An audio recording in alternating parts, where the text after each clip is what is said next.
guys, may menudo. Ayan na. Wow, gandang-ganda ng kulay, oh. So, ayan, ilalagay ko.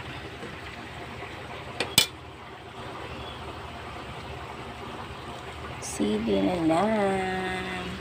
Kunting tembot na lang, luto na siya. Hindi ko nalalagyan ng raisin kasi ayaw ng mga alaga ko ng may raisin.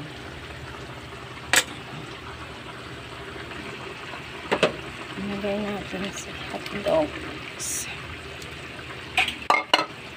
Pagsabayin ko na to. Siling pula.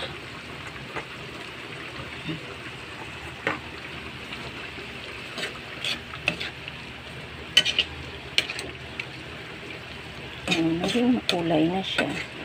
Oh, yan ang aking menudo. Okay. Bye mga palangga, ang makulay na menudo.